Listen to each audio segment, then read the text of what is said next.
Et on va mieux vous connaître avec le portrait pré-fame de Lisa Marie Marquez, le portrait de notre célébrité avant sa célébrité. Bonjour Lisa Marie. Bonjour Philippe, bonjour Régis Varnier. Bonjour. Vous êtes un réalisateur oscarisé, cinéaste passionné d'histoire et vous avez aussi échangé votre caméra pour un stylo. Mais comment en êtes-vous arrivé là? On va rembobiner et revenir sur ce qui vous est arrivé avant d'être célèbre.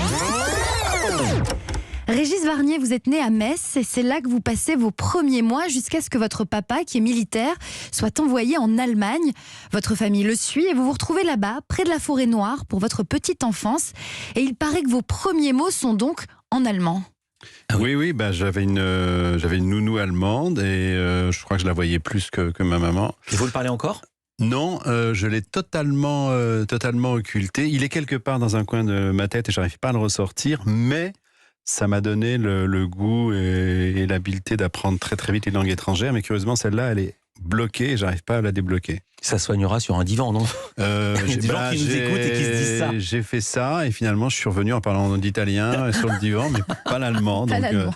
Lisa Marie. Vous avez 3 ans lorsque vous retournez en France, à Nancy, puis Paris. Votre père est alors envoyé en Indochine. Vous suivez une éducation très catholique. Vous êtes bon élève, mais un peu indiscipliné. Ce qui vous passionne, c'est le cinéma. Vous allez dans votre cinéma de quartier 2-3 fois par semaine avec un petit faible pour les films américains, les westerns. Et il paraît que vous avez testé vos connaissances de cinéma à la télévision dans l'émission Monsieur Cinéma, produite et animée par Pierre Tchernia. Mais c'est vrai, je m'étais inscrit et à l'époque, ça s'appelait le meilleur ou le dernier. Enfin, il y avait 5 semaines. J'ai terminé en finale.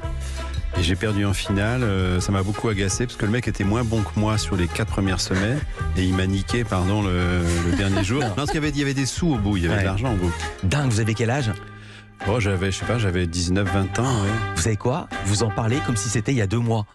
Mais oui, parce que cette humiliation m'est restée.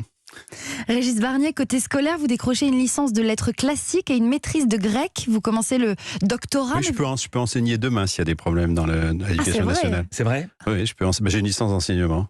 Il faut que je révise un peu. D'accord, il faut réviser un petit peu quand même. Vous commencez le doctorat, mais vous vous arrêtez pour faire de la photo. Vous vous retrouvez à être payé pour faire des photos dans les soirées rallye, ces soirées mondaines pour la jeunesse dorée. Oui, alors souvenir merveilleux et terrible parce que en général, les gens qui font ce métier-là, ils avaient plutôt 40-50 ans, ils arrivaient avec un smoking, c'était très sérieux. Moi, j'étais avec un pote, on arrivait avec des ponchos mexicains à fleurs, on avait pratiquement l'âge des invités, on avait 20 ans. Et ça a été très très épuisant de photographier les minettes, après de les ramener chez elles, etc. Et puis on avait tellement la côte qu'elle nous invitait le dimanche à prendre le thé. Le mardi, elle débarquait dans notre boutique pour voir les photos et commander des photos. Mais au bout d'1 an et demi, on a craqué parce que en plus, elle se mariait très tôt. Et elle nous voulait comme photographe de mariage. Donc, à un moment, j'ai dit à mon pote, on n'a pas fait ce métier pour faire ça. Donc, et puis, à ce moment-là, j'ai rencontré par hasard un régisseur de film qui m'a emmené dans le cinéma. Et c'est le réalisateur Claude Chabrol qui vous fait entrer dans le cinéma. Vous découvrez l'envers du décor. Au gré des différents films, vous rencontrez des acteurs et des actrices, Marlène Jobert, Annie Girardot. Et celle qui vous impressionne beaucoup, c'est Romy Schneider sur le tournage du film La Banquière de Francis Giraud. Extrait. On lance l'emprunt italien le 9 juin. Nous sommes le 4. Reste 5 jours. Si dans ces 5 jours, on vous impose une instruction contre moi, je veux que vous sachiez pourquoi et pour qui. Monsieur le ministre, vous travaillerez pour des gens qui ne supportent pas que l'affaire italienne leur passe sous le nez. Oui. Et j'affirme sous serment que si demain tous mes clients, tous ensemble, demandent à être remboursés, j'ai de quoi les rembourser jusqu'au dernier franc. C'est vrai, Paul? Ah ben, si elle le dit, tu peux le croire. C'est très émouvant de réentendre la voix de Romy. Moi, j'aimais beaucoup cette actrice et cette femme. J'ai loupé mon rendez-vous avec elle parce que j'étais assistant. Et souvent, assistant sur un plateau, c'est un peu flic. Faut que tout le monde soit prêt à l'heure, faut tout gérer. Et c'est vrai qu'il arrivait avec Romy ou un peu de retard, ou elle traîne dans la loge. Donc, j'avais le sale rôle sur le film. Donc, j'aurais bien voulu aller m'approcher, la connaître, bavarder avec elle, lui dire mon admiration, et j'ai eu l'occasion de le faire qu'à la fin du film, parce qu'on était tourné à Biarritz, les gens étaient un peu plus décontractés, et on s'est rencontrés heureusement à la fin du film. Mais c'est dommage de passer 3 mois à côté de cette femme et de pas pouvoir lui dire qu'on l'aime, quoi. Et puis après, elle a disparu trop tôt pour que vous ayez eu le temps de lui parler quand vous étiez un grand cinéaste. C'est vrai.